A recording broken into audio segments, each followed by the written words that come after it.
never say they want it. Girls can't never say how. Girls can't never say they need it. Girls can't never say nah.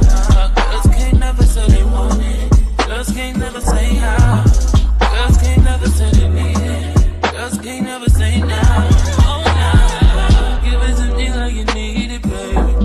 Want you to hear me screaming, have it breathing. I don't need a reason, baby. I want it till you can't vibe. I can get it to you right, baby. I wanna be healing. I can be real good. Please don't get these feelings. Hey, I need some love.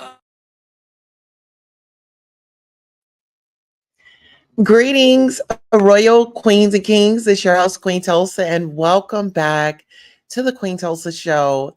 On this evening, we are going to recap episode 2, Double Trouble, Black Hotties. Now, listen here, I've been all over the place, but y'all, we are back, and I want y'all to tune in tonight, uh, which is today, Sunday, November the 10th.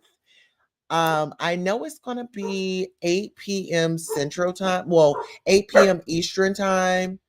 And I believe it's 7 p.m. Central and 5 p.m. Pacific for the review.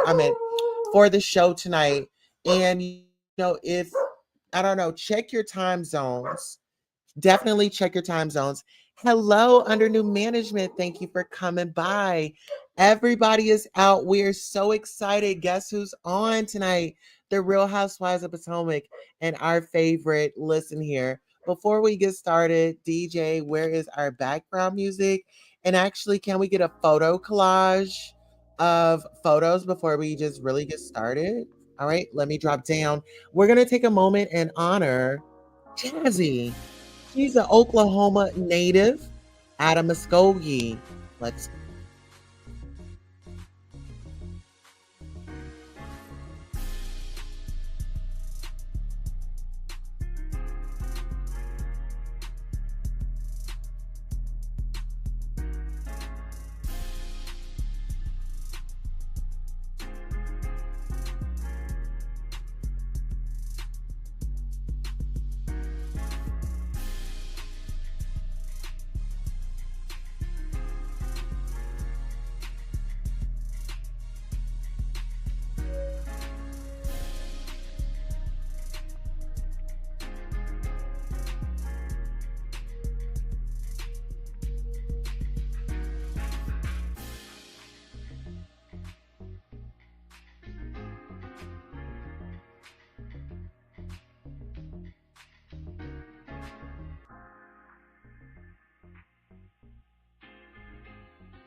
All right, shout out to our girl Jazzy, which is on the Real Housewives of Potomac, baby.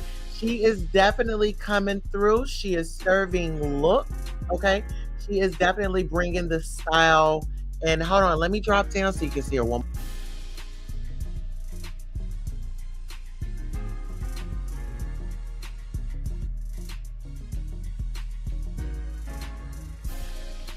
Yeah, that's our girl Jazzy. She is now on the Real Housewives of Potomac, child, on this season. And I'm so excited, you all. I just had to come through and give you all a recap of what happened on episode 2. Under new management, I do have, yes, I'm playing it on all of my channels. So we are live broadcasting on the Queen Tulsa channel. Next Case with Queen Tulsa and the Queen Tulsa Show on Facebook.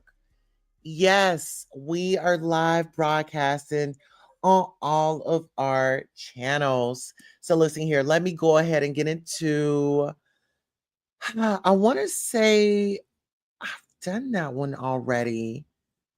Um, let's see. So, Real Housewives of Potomac season 9, episode 2, Double Trouble. I believe I had already recapped this, but just because the title says that, I'll go ahead and recap it.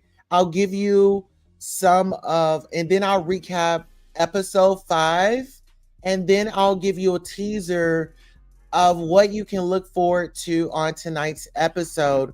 On tonight's episode, you will hear Jazzy pretty much explaining her relationship and Darius's children. He does have two children, and they discuss it tonight on the show. So on episode 2, the fallout from Karen's Hatitude birthday continues as a few of the ladies try to reel in the drama. Meanwhile, Giselle and Wendy meet up in an effort to put their ongoing beef to bed. And this is really going to make sense because when I recap episode 5 tonight, then you're going to say, okay, I get where you were going with that. So it's going to be tension. Let's just say that. So the ladies are in the bathroom telling Mia she's a great mom. Jacqueline and Jazzy. Now, this is going to play a very important part on episode 6 of tonight. So Jacqueline and Jazzy, runs to Mia's defense and they go to the bathroom.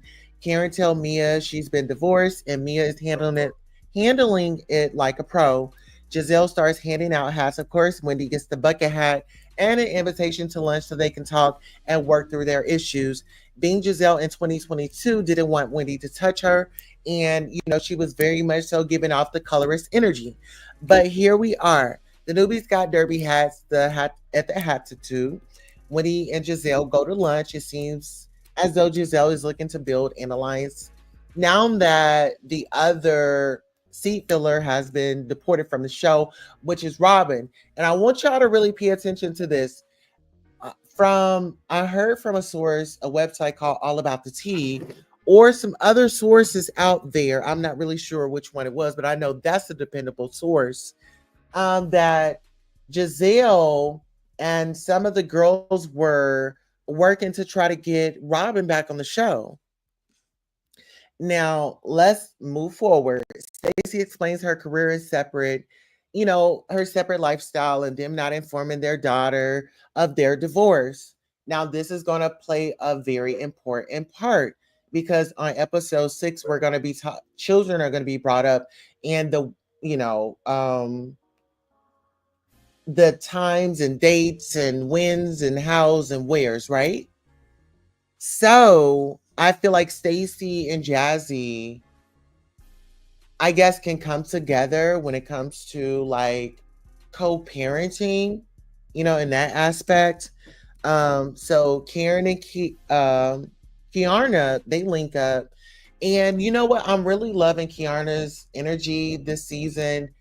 That plays a very big, important part on episode 5. And then I guess leading into episode 6, because we're really going to get to see her feelings and how she really feels about um, the trio of her, Jazzy, and Stacey. So I'm going to move on up. So Ashley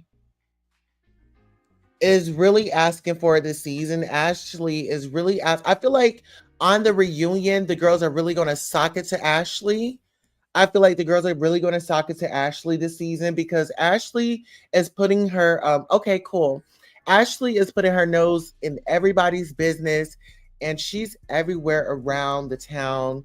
And I just kind of feel like when the real questions are really being asked about Ashley and her divorce and things like that, is she really going to be able to stand up in her mess? Is she really going to come up and run up like she was running up when it was time to discuss Karen's DUIs, her previous charges? So let me go ahead and speed things up. So now I'm going to go to episode 5. So episode 5 is going to be the last previous episode. Okay. So this is the blast from everyone's past. On episode 5, the ladies bring in Wendy's 40th birthday with a bang, and Mia leaves the ladies shook when she reveals the shocking info that she overheard on the phone with Karen. Meanwhile, shit hits the fan when Kiana rips into Ashley and Jacqueline. Chow and jaws drop when Karen drops a bomb that leaves everyone gagging elsewhere. Giselle heads back to Maryland to attend Angel and Adore's cap and gown ceremony. So pretty much, Giselle, as we all know, she went to the graduation. But Mia decides that she's gonna call Karen out on on this episode. Tell her that try. I want to say that Mia is trying to gather the ladies to promote this storyline.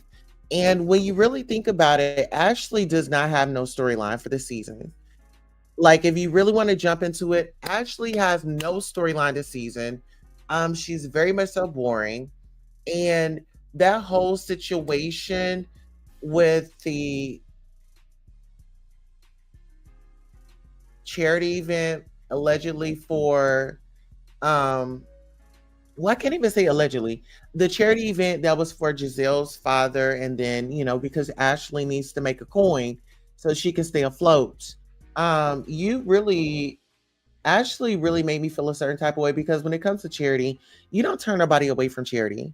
Like, let them be there for the reason. If they were there, if it was anybody else that showed up, it would not have been no problem. Y'all would have gracefully welcomed them in and politely took their coin. So I just don't see why Ashley is doing the things that she's doing. But I'm gonna drop down, and you can all. This photo says a lot. Ashley is always going to be in the middle of things.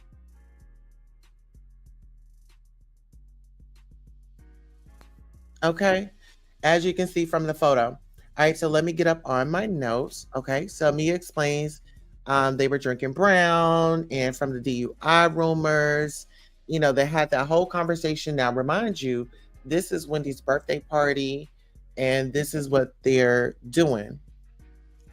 So they go, no, this is before Wendy's birthday. So they're all at the table. So everybody's done.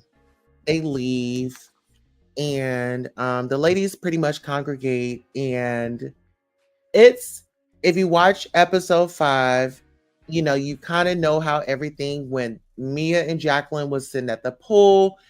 Jacqueline was trying to call Mia out and say, the situation that you got going on with you, Gordon, and the kids, and Ink, it's a lot, and I think that you're leading this man on. Well, listen here. Let's zoom on up to what you can look forward to on tonight's show. So Jazzy says, could I have just said could I have just said the first year of the two, we were just getting to know one another? Could I have said we've only been dating a year exclusively? Yes, but why would I say that? Make it calculus, because they're going to talk anyway, but this is no basic math. Aha. Tune in to be confused as everyone at the table on episode 6. Sidebar: the editing is so insane when you see it back after being a part of the scene. Only on Bravo, all new tonight. Yes, I'm so excited. And actually, let me give this a heart. Guys, let's get into it. All right, so let's press play. He's a great father to 2 boys that were both either there or already created before me. How old are the children? The children are 3 and turned 1 a month ago. Mm-hmm. Okay. Jacqueline, if you have questions, I'm more than happy to answer. She's told me this story like 8 times, 8 different ways. I'm enjoying his little bachelor pad, and I look up and I'm like, there's a kid on the wall. That was the first kid. And then by the time we got serious, she was pregnant with the second one, Mia. So that's kind of close to when you guys got together, right? So you guys have only been together, what? A couple years. When he and I were dating, she was about maybe 2 or 3 months pregnant. Okay. She was already pregnant before we even had sex. Did he know? He did not know. That was Okay. the delay in me knowing. Been together 2 years. The baby is 1 year old, the first baby. Gestation for a baby is 9 months. So they had been dating for 3 months prior to him conceiving the second baby. Another 6 months, she finds out about the baby. 2 plus 2 is not equaling 4.